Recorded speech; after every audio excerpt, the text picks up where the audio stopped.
السلام عليكم ورحمة الله وبركاته. الحمد لله نحمده ونستعينه ونستغفره ونؤمن به ونتوكل عليه ونعوذ بالله من شرور أنفسنا ومن سيئات أعمالنا من يهده الله فلا مضل له ومن يضلل فلا هادي له ونشهد أن لا إله إلا الله وحده لا شريك له ونشهد أن سيدنا ونبينا ومولانا محمدا عبده ورسوله أرسله الله بالحق بشيرا ونذيرا وداعيا إلى الله بإذنه وسراجا منيرا أما بعد فقد قال الله تعالى في كلامه العظيم والفرقان المجيد فأعوذ بالله من الشيطان الرجيم بسم الله الرحمن الرحيم وتزودوا فإن خير الزاد التقوى واتقوني يا أولي الألباب صدق الله العلي العظيم. وقال رسول الله صلى الله عليه وسلم العمرة إلى العمرة كفارة لما بينهما والحج المبرور ليس له جزاء إلا الجنة صدق رسول الله صلى الله عليه وسلم. رب اشرح لي صدري ويسر لي أمري واحلل عقدة من لساني يفقهوا قولي أما بعد. அளவற்ற அருளாளனும் நிகரற்ற அன்புடையவனுமாகிய அல்லாஹ்வுடைய திருப்பெயரால் ஆரம்பம் செய்கின்றேன். அல்லாஹ்வுடைய பெரும் செல்வாக்கும் எம்பெருமானார் ரசூலுல்லாஹி ஸல்லல்லாஹு அலைஹி வஸல்லம் அவர்கள் மீதும் அன்னார் வாழ்க்கை பின்பற்றிவாத உத்தம சஹாபாக்கள், தாபிஈன்கள், தபோ தாபிஈன்கள் மற்றும் இந்த உலகத்தில் வாழ்ந்து கொள்கின்ற வாழ போகின்ற முஃமினான முஸ்லிமான ஆண் பெண் எல்லோர் மீதும் என்றென்றும் உண்டாவதாக. கண்ணியமிக்க சகோதரர்களே, ஹஜ்ஜுடைய மாதங்களில் ஒரு மாதமான துல்ஹஜ் மாதத்தினுடைய முதல் ஜுமாவை நாம் அடைந்திருக்கின்றோம். முதல் ஜுமா மட்டுமல்ல, அதாவது முதல் ஜுமா மட்டுமல்ல, இது எப்படி சொன்னா பிறை 2. அதே நேரத்தில் இந்த மாசத்துக்கென்று ஒரு தனிப்பட்ட சிறப்புகளை மார்க்கம் சொல்லி காட்டுகின்றது. இந்த மாசத்துல நாம் கொண்டாடக்கூடிய ஈதுல் அல்ஹா என்ற பெருநாள் தொழுகைக்கு பிறகு நாம் செய்யக்கூடிய மிக முக்கியமான அமலான குர்பான் என்று அல்லாஹ்வுக்காக அறுத்து பலியிடக்கூடிய, அல்லாஹ்வுக்காக அனுமதித்த பிராணிகளை அறுத்து பலியிடக்கூடிய ஒரு நிகழ்வும் இந்த மாசத்தில் பிரதானமாக சொல்லப்பட்டுள்ளது. குறிப்பாக பார்த்தோம் சொன்னா அல்லாஹ் சுப்ஹானஹு வ தஆலா இந்த மார்க்கத்தின் மூலமாக மனித சமுதாயத்துக்கு அதிகமான வணக்க வழிபாடுகள் அல்லாஹ் தஆலா கற்றுத் தருகின்றார். இந்த உலகத்தில் மனிதன் படைத்த நோக்கமே என்ன என்று அல்லாஹ் சொல்லும்போது அல்லாஹ் சொல்லி காட்டுவான், அமா ഖലഖ்துல் ஜின்ன வல் இன்ஸ இல்லா லியஅபுதூன். இந்த உலகத்தில் ஜின்களையும் மனிதர்களையும் என்னை வணங்கத்தான் நான் படைத்தேன் என்று அல்லாஹ் என்ன செய்கிறான், அல்லாஹ் தஆலா சொல்லி காட்டுகின்றார். அப்ப அந்த வணக்க வழிபாடு என்பது அல்லாஹ்வுக்காக மட்டுமே இருக்க வேண்டும். நோக்கம் என்பது அல்லாஹ்வுடைய பொருத்தத்தை பெறுவது மட்டுமே நோக்கமாக இருக்க வேண்டும். அதே நேரத்தில் அல்லாஹ் சுப்ஹானஹு வ தஆலா இந்த அமல்களின் மூலமாக என்ன அல்லாஹ் தஆலா எதிர்பார்க்கின்றான் என்று பார்க்கும் பொழுது அல்லாஹ்வுடைய அச்சத்தோடு வாழக்கூடிய ஒரு வாழ்க்கையை தான் அல்லாஹ் தஆலா எதிர்பார்க்கிறான். அதான் இறையச்ச பெற்ற வாழ்க்கை என்று சொல்லுவாங்க, தக்வா சொல்லுவாங்க அரபியில் பார்க்கும் பொழுது தக்வா என்று சொல்ல போறோம். எல்லா அமல்களும் சரி, அந்த அமலுக்கு மிக முக்கியமான பிரதானமான விஷயமாக சொல்லப்படுது என்று சொன்னா இஹ்லாஸ், நிய்யத், அல்லாஹ்வுடைய அச்சம், இறை அச்சம். குறிப்பாக சொல்லணும்னு சொன்னா நாம் இந்த நாம் செய்யக்கூடிய அமல்களை இது அல்லாஹ்வுக்காக மட்டும்தான் நான் செய்யறேன்னு செய்யணும். நாம் அந்த நிய்யத்தோடு அமல்களை செய்ய வேண்டும். அல்லாஹ் குர்ஆன்ல சொல்லி காட்டுவான், குல் இன்ன ஸலாத்தி வ நுசுகி வ மஹ்யாய வ மமாத்தி லில்லாஹி ரப்பில் ஆலமீன். நபியே நீங்கள் சொல்லுங்கள், என்னுடைய தொழுகை, என்னுடைய மற்ற நற்செயல்கள், நல்ல அமல்கள், என்னுடைய வாழ்க்கை, என்னுடைய மரணம், இதெல்லாம் எப்படி சொன்னா இந்த அகிலத்தை பரிபாலிக்கக்கூடிய அல்லாஹ்வுக்கு சொந்தமாக இருக்கின்ற என்ன செய்யணும் சொல்லுமாறு அல்லாஹ் நபிக்கு அல்லாஹ் சொல்லி காட்டுகின்றான். நபிக்கு மட்டுமில்ல, நபியின் மூலமாக நமக்கும் அதே சட்டம் தான். அப்ப எந்த ஒரு அமல் செய்தாலும் சரி, அந்த அமலின் நோக்கம் என்னவாக இருக்கணும்? இது அல்லாஹ்வாக நம்ம செய்யணும்னு சொல்லி இருக்கணும். இப்ப அல்லாஹ்வோட அச்சத்தோடு செய்யக்கூடிய எந்த அமல் தான், அதான் அல்லாஹ்வோட அச்சத்தோடு செய்யக்கூடிய எந்த ஒரு அமலும் அல்லாஹ் தஆலா வீணாக ஆக்குவது கிடையாது. அல்லாஹ் குர்ஆன் சொல்றா பாருங்க, வதஸப்பது ஃபைன்ன கைர ஸாதி தக்வா. அதாவது இந்த ஹஜ்ஜுக்கு செல்லும் பொழுது, இந்த ஹஜ்ஜுக்கு செல்லும் போது நம்ம என்ன செய்ய வேண்டும் என்பது அல்லாஹ் என்ன செய்யறார் சொன்னா, சூரா பக்ராவுல இந்த ஆயத்தை அல்லாஹ் சொல்லி காட்டுவான். அதுக்கு முன்பாக வதஸப்பது, நீங்க வந்து கட்டுச்சாட்டத்தை உண்டாக்கி கொள்ளுங்கள். ஒரு பயணம் போறீங்கன்னு சொன்னா அந்த பயணத்துக்கு தேவையான எல்லா வித ஏற்பாடும் நீங்க வந்து அந்த பயணத்தை நீங்கள் செய்யுங்கள். ஆனா அதே நேரத்துல வதஸப்பது ஃபைன்ன கைர ஸாதி தக்வா, நீங்கள் செய்யக்கூடிய அந்த கட்டுச்சாட்டத்திலேயே மிக சிறந்தது எது சொன்னா அல்லாஹ்வோட அச்சம் நல்லா சொல்லி காட்டுறாங்க. அது மட்டும் இல்ல, அதுக்கு அர்த்தம் ஆய்ந்து பாருங்க, வத்தா பூனி, நீங்க என்ன நீங்கள் அஞ்சுங்கள். இப்ப அல்லாஹ்வோட அச்சம் என்பது என்ன? இப்ப வெளிப்படையா பார்க்கும் பொழுது அல்லாஹ் தஆலா வயது வாழ்வது என்று சொல்லுவோம் இல்லைங்களா? ஆனா மார்க்கம் சொல்வது என்ன தெரியுமா? அல்லாஹ்வோட அச்சம் என்பது நாம் அல்லாஹ்வை பார்க்காவிட்டாலும் அல்லாஹ் நம்மை பார்த்து கொண்டிருக்கின்றார் என்ன செய்யணும், அந்த எண்ணத்தோடு வாழ்வதுதான் இறையச்சம் என்பது. எப்பவுமே அல்லாஹ் நம்ம பார்த்துட்டு இருக்கிறான், நம்மளுடைய செயலை அல்லாஹ் தஆலா வந்து உள்ள கண்காணித்து இருக்கிறான். அல்லாஹ் சொன்னானே, லா துத்ரிகுல் அப்சார் வஹு யுத்ரிகுல் அப்சார், லா துத்ரிகுல் அப்சார், அவனை எந்த பார்வையும் சென்றடையாது. அல்லாஹ் தஆலாவை பார்ப்பதற்கு எந்த பார்வை என்ன செய்யாது, எந்த பார்வையும் சென்று அடையாது. வஹு யுத்ரிகுல் அப்சார், அவன் தான் பார்வை சென்று அடைகிறான். அல்லாஹ் தஆலா பார்க்கறான். அப்ப அவ்வாறு இருக்கும் பொழுது நம்முடைய ஒவ்வொரு செயலும் சரி அல்லாஹ் தஆலாவுடைய பார்வைக்கு நம்ம வந்து மறைக்க முடியாது. இந்த சிந்தனை என்ன செய்யணும், நம்ம கல்புக்குள்ள இருக்க வேண்டும். அதே நேரத்தில் பார்க்கும் பொழுது அந்த மாதிரி நியதி என்ன வறுமையானால் கண்டிப்பாக என்ன செய்யலாம், அந்த அமலை வந்து அல்லாஹ் தஆலா கபூல் செய்து கொள்வார். அந்த அமலின் மூலமாக என்ன நன்மை கிடைக்க வேண்டுமோ அந்த நன்மை கிடைத்துக் கொள்ளும். அதுக்கு ஆதாரமாக அல்லாஹ் தஆலா பாருங்க, குர்ஆன் அல்லாஹ் வந்து ஒரு சில அமலை வந்து அல்லாஹ் சொல்லி காட்டுறான். அது அஃலஹல் மூமினூன், மூமின்கள் வெற்றி அடைந்து விட்டார்கள், மூமின்கள் வந்து வெற்றி பெற்று விட்டார்கள். எந்த மாதிரி மூமின் தெரியுமா? அல்லதீன ஹும் ஃபீ ஸலாத்திஹிம் காஷிஊன். அல்லாஹ் சொல்றான், அவர்கள் தொழும் பொழுது தங்கள் தொழுகையில் என்ன செய்வாங்க, உள்ளச்சத்தோடு இருப்பாங்க. அல்லாஹ் சொல்லி காட்டுறான், உள்ளச்சத்தோடு தொழுவாங்க. இப்ப தொழுகை என்பது தொழுவது சாதாரண விஷயம் தான். ஆனா அந்த தொழும்போது கூட நம்ம எப்படி தொழணுமா, உள்ளச்சத்தோடு. இந்த தொழுகையை வந்து இந்த அல்லாஹ் தஆலா என்ன செய்யறான், ஒவ்வொரு விஷயத்தையும் வந்து அல்லாஹ் தஆலா பார்க்கின்றான். நீங்க என்ன செய்யணும், அந்த நியத்தை வந்து தொழும் பொழுது அந்த தொழும் என்ன செய்யும், நமக்கு நல்ல வெற்றியை வந்து பெற்று தரும். அதுக்கு அடுத்தபடியாக நோன்பு பற்றி சொல்றாங்க, சொல்லி காட்டுறான், யா அய்யுஹல்லதீன ஆமனு, விசுவாசிகளே, குதிப அலைக்குமுஸ் ஸியாமு கமா குதிப அலல் லதீன மின் கப்லிக்கும், உங்களுக்கு முன்னுள்ள சமுதாயத்தின் மீது நோன்பு கடமையாக்கப்பட்டது போல உங்கள் மீது நோன்பு கடமை சொல்லி அல்லாஹ் சொல்லி காட்டுறான். என்ன காரணம் தெரியுமா? லஅல்லக்கும் தத்தகூன், நீங்க என்ன செய்யலாம், தக்வா உள்ளவங்களா மாறலாம். அப்ப நோக்கம் அதுதான். நியத்து நம்ம சொல்றாங்க இல்லையா, அந்த ஒரு அமலுடைய நோக்கம் பிரதானம் என்ன சொன்னா அல்லாஹ்வுடைய அச்சத்தை பெறுவது.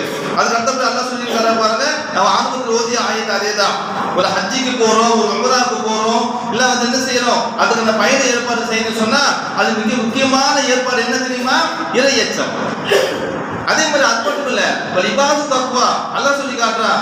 ஆடைக்கு சிறந்த ஆடை என்ன தெரியுமா, லிபாசு தக்வா. அதாவது இறையச்சம் என்ற ஆடை தான். ஒரு மனிதன் வந்து எத்தனை ஆடை போட்டாலும் அத்தனை ஆடையும் சிறந்த ஆடை என்ன தெரியுமா, அல்லாஹ்வுடைய அச்சத்தோடு வாழ்வது.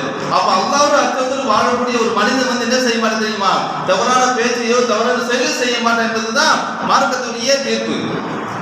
அதே நேரத்துல இப்ப நம்ம சொல்லணுமா இல்லையா, இந்த வரக்கூடிய குர்பானுடைய நாட்கள், இப்ப குர்பான் நாட்கள் சொல்லுவோம், அதுவும் அல்லாஹ் சொல்லி காட்டுறான், யனாலுல்லாஹு ருஹூமுஹா வலா திவாஉஹா, நீங்கள் குர்பானை செய்யக்கூடிய பிராணியுடைய ரத்தமும் சரி வந்து அல்லாஹ்வே சென்று அடைவது கிடையாது. இப்ப அல்லாஹ்விற்கு செல்வது என்ன தெரியுமா, வலாக்கி யனாலு தக்வா மின்கும், உங்களுடைய அந்த தக்வா என்ன செய்யுது, அல்லாஹ்விற்கு செல்வதாக அல்லாஹ் குர்ஆன் சொல்லி காட்டுறான். அப்ப எந்த ஒரு அமலை எடுத்துக்கொண்டாலும் அதோட பேசிக் என்ன தெரியுமா, அதோட உள்ள அர்த்தம் என்ன சொன்னா அல்லாஹ்வோட அச்சத்தோடு அமல் செய்வது. இப்ப அந்த அதை பார்த்து சொன்னா இது மாதிரி வந்து பல விதமான, அதாவது நம்முடைய முன்னோர்கள் எப்படி சொன்னா இந்த நபிகள் தான் வாழ்ந்திருக்கிறாங்க, இந்த நபிகளை வாழ்ந்திருக்கிறாங்க. ஏன் நம்ம அவ்வளவு ஏன் நப்சல்லா சொன்னாங்க இல்லையா, முன்ன காலத்துல வந்து ஒரு 3 பேர் என்ன செய்யறாங்க, ஒரு குகையில மாட்டிக்கிறாங்க.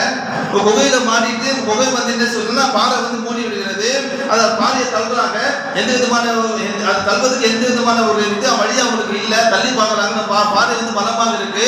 அப்ப என்ன செய்யணும் சொன்னா, தாங்கள் வாழ்க்கையில் செய்த ஒரு நல்ல அமல் இருக்கு இல்லையா, அந்த நல்ல அமலை வந்து கேட்டு அல்லாஹ் துஆ செஞ்சு அல்லாஹ் என்ன செய்வான், அல்லாஹ் தஆலா வந்து அந்த பாரி வலுப்பா என்பதாக என்ன செய்யறாங்க, அவங்க வந்து அந்த மாதிரி நியத்தில் என்ன செய்யறாங்க, ஒவ்வொருத்தரும் தன்னுடைய வாழ்க்கை செய்து நல்ல அமளி கொண்டு என்ன செய்யறாங்க, அல்லாஹ் துவா கேட்கறாங்க.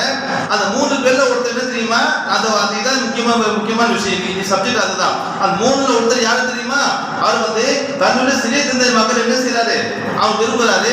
அந்த பெண்ணை வந்து எப்படியாவது அனைத்து வெளிவரும் என்று அவர் நினைக்கிறாரு. ஆனா அதே நேரத்தில் அந்த பெண் என்ன செய்யல, அதுக்காக சம்பந்தம் தெரிவிக்கவே இல்லை. ஆனா ஒரு கட்டத்துல வந்து அந்த பெண்ணுக்கு வந்து ஒரு தேவை வரும்போது என்ன செய்யறாங்க, அந்த பெண் வந்து தேவையை கேட்டு வராங்க. என்ன செய்யறாரு, அந்த தேவையை வந்து கொடுப்பதாக சொல்லி அவருடைய அந்த இச்சைக்கு இணங்குமாறு என்ன செய்யறாரு, அந்த பெண்ணை வந்து வற்புறுத்துறாரு. அந்த பெண்ணை சம்மதிக்கிறாங்க. ஒரு கட்டத்துக்கு அப்புறம் என்ன சொன்னா, தன் தேவை வந்து பூர்த்தி செய்ய நெருங்கும் பொழுது அந்த பெண் சொல்கின்றால், இத்தகில்லா, நீ அல்லாஹ் தஆலா பயந்துக்கொள், அல்லாஹ் பயந்துக்கொள். அதாவது யாருமே இல்லை அந்த இடத்துல, இவரால் பெண் மட்டும்தான். அப்ப அல்லாஹ் தஆலா பயந்துக்கொள் என்று சொல்லும் பொழுது அந்த ஒரு வார்த்தை என்ன செய்து அவரை வந்து அந்த செயலை வந்து தடுத்ததாக அவர் சொல்லிடுவா, அல்லாஹ் துவா கேட்பார். அப்ப என்ன சொன்னா, எந்த மாதிரி எங்க நிறுத்து பாருங்க, நமக்கு ஒரு பிரச்சனை என்று வரும்போது, யாரெல்லாம் நான் உண்மையில ஒரு அச்சத்தின் காரணமாக இந்த பாவத்தை செய்யாம விட்டுட்டேன், உன்னோட அச்சத்தின் காரணமாக நான் இந்த அமலை நான் செய்தேன் என்று சொல்லும் பொழுது கண்டிப்பாக நாம் கேட்கக்கூடிய துவாவை அல்லாஹ் தஆலா கபூல் செய்வார். நீங்க பெரும்பாலான விஷயங்களை பார்த்தீங்கன்னு சொன்னா நம்ம துவா வந்து மறுபுறமா, துவா வந்து அல்லாஹ் தஆலா ஏற்காததுக்கு காரணம் என்ன தெரியுமா, எல்லா அமலும் செய்கிறோம். ஆனா அந்த அமல் என்ன சொன்னா, அல்லாஹ் தஆலா விரும்பக்கூடிய, அவர் விரும்பக்கூடிய எந்த விதமான ஒரு தாற்பயமும் அது கிடையாது. எந்த விதமான விஷயமும் அதுல இல்லை. அமல் இருக்கு. அந்த அமலுக்கு நோக்கம் என்ன, அல்லாஹ் என்ன சொல்றான்னு சொன்னா, அந்த அமலை கொண்டு நாம் என்ன செய்யணும், நம்முடைய வாழ்க்கையை வந்து என்ன சொல்றாங்க இல்லையா, ஒரு பரிபூர்ண வாழ்க்கையாக நாம் வந்து மாற்றிக்கொள்ள வேண்டும், ஒரு புனிதமான வாழ்க்கையாக நாம் மாற்றிக்கொள்ள வேண்டும். அதுக்கு இருக்க ஒரே வழி என்ன, அல்லாஹ்வுடைய அச்சம் தான். ஏன் பெருமானா ஸல்லல்லாஹு அவங்களோட வாழ்க்கையில அவங்க கடைசி நேரத்துல அவங்க சக்கராத் நேரத்துல இருக்கிறாங்க, மௌதாக போறாங்க. மௌதாக போகும்போது கூட என்ன செய்யறாங்க, தங்க சஹாபாக்கள் செய்த அந்த உபதேசங்களை, கடைசி உபதேசம் தெரியுமா, ஊசிக்கும் பி தக்வல்லாஹ், அல்லாஹ்வோட அச்சத்துக்கு நான் வந்து உங்களை வந்து வசியத்து பண்ற சொல்றாங்க. அல்லாஹ்வோட அச்சத்தில் வாழும் சொல்லி சஹாபாக்களுக்கு வந்து வசியத்து பண்றாங்க. இது நபி ஸல்லல்லாஹு அலைஹி வாழ்க்கையில பார்க்கிறோம். அது மட்டும் இல்ல, பெருமானார் ஸல்லல்லாஹு அலைஹி கேட்ட துஆக்கள் சிறந்த துஆ என்ன தெரியுமா, பல துஆ கேட்டிருக்காங்க. அவங்க அத்தை கேட்ட துஆ என்ன, அல்லாஹும்ம ஆதி நஃப்ஸி தக்வாஹா, அல்லாஹும்ம ஆதி நஃப்ஸி தக்வாஹா, யா அல்லாஹ் என்னோட நஃப்ஸுக்கு அதோடைய அச்சத்தை கொடுப்பாயாக, உன்னை அஞ்சி வாழக்கூடிய அந்த அச்சத்தை கொடுப்பாயாக சொல்ல செய்யணும். அவங்க துஆ கேட்டதாக நம்ம ஹதீஸ்ல பார்க்கிறோம். அதே மாதிரி பார்த்தீங்க சொன்னா கேட்குறாங்க, என்ன தெரியுமா, பெருமானார் ஸல்லல்லாஹு அலைஹி சஹாபி கேட்குறாங்க, நபி ஸல்லல்லாஹு அலைஹி வந்து அதாவது முஆத் இருந்து அவங்க சொல்லியிருக்காங்க. என்ன சொன்னாங்க சொன்னா, வசீத்தை கொண்டு செய்யறாங்க, மக்களுக்கு வந்து உபதேசம் செய்யுமா சொல்லி அனுப்புறாங்க. அதுக்கு என்ன நோக்கம் சொன்னா, உலகத்துல எவ்வளவு பெரிய ஆளாக இருந்தாலும் சரி, அவர் என்னங்க அல்லாஹ்வுடைய அச்சத்தை விட்டு தவிர்த்திருக்க முடியாது. அல்லாஹ் அச்சம் தேவைப்படும். ஏன் தெரியுமா, அது சொல்றாங்க, எப்படி சொன்னா, மார்க்கம் சொல்றது என்ன தெரியுமா, அவங்க வந்து சில நேரத்தில் பார்த்தீங்கன்னா, சரி நம்ம ஈமான் வந்து எப்பவும் ஒரே மாதிரி இருக்காது, ஈமான் குறையும், நம்ம அமல் மீது உள்ள நாட்டம் குறையும். அப்ப அந்த நேரத்துல ஈமான் கூடுவதற்கும் நம்ம அமல் செய்வது நாட்டுக்கு உண்டாவதற்கு காரணம் என்ன தெரியுமா, அது அல்லாஹ் அச்சம் இருந்தால் மட்டும்தான் என்ன செய்வோம், அந்த அமல் செய்வதற்கான முன்னெடுத்து வருவோம். அல்லாஹ்வுடைய அச்சத்தை என்ன செய்வோம், அந்த அமலை என்ன செய்வோம், அதுக்கு வந்து செய்வோம். கண்டிப்பாக எல்லாமே தேவை சொல்றாங்க. அது வந்து அதாவது எவ்வளவு பெரிய ஆலிமாக இருந்தாலும் சரி, அது எவ்வளவு பெரிய ஒரு பெரிய மார்க் அறிஞ்சாலும் சரி, எல்லாருக்கும் என்ன தேவை, அல்லாஹ்வுடைய அச்சம் என்பது யாரும் வந்து அது இல்லாமல் இருக்க முடியாது என்பதுதான் மார்க்கம் சொல்லிக்கிறது. அதுக்கு அடுத்தபடியாக நபி ஸல்லல்லாஹு அலைஹி சொல்லி காட்டுறாங்க, இத்தகில்லாஹ் ஹைதுமா குன்த, இத்தகில்லாஹ் ஹைதுமா குன்த, நீங்க எங்க இருந்தாலும் அல்லாஹ்வை பயந்துருவாங்க. எங்க இருந்தாலும் சரி, மாளிகை இருந்தாலும் சரி, குடிசையில் இருந்தாலும் சரி, பள்ளியில் இருந்தாலும் சரி, பள்ளியை விட்டு வெளியே இருந்தாலும் சரி, வியாபாரம் செய்தாலும் சரி, குடும்பத்தில் இருந்தாலும் சரி, அந்த குடும்பத்தில் வெளியே வேலையா போனாலும் சரி, எங்க போனாலும் சரி, இத்தகில்லாஹ் ஹைதுமா குன்த, நீங்க எங்க இருந்தாலும் அல்லாஹ்வை நீங்க பயந்து கொள்ளுங்கள். ஏன்னா இதுதான் என்ன தெரியுமா, நம்ம வந்து அல்லாஹ் தஆலா பார்த்து கொண்டு இருக்கின்றான். இன்னல்லாஹ மஅல் லதீன தகவ், அல்லாஹ் சொல்றான், என்ன சொல்றான், அல்லாஹ் தஆலா யார் கூட இருப்பா, யாரை வந்து அல்லாஹ் தஆலாவை பயந்து வாழ்கின்றார்களோ அந்த மக்களோட அல்லாஹ் இருப்பான் என்பதாக அல்லாஹ் குர்ஆன் சொல்லி காட்டுறான். நம்மள என்ன விரும்புறோம், நம்ம கூட அல்லாஹ் இருக்கணும். அல்லாஹ் இருக்கணும் அர்த்தம் என்ன, அல்லாஹ் உதவி நமக்கு வேணும், நம்ம விரும்புமா இல்லையா?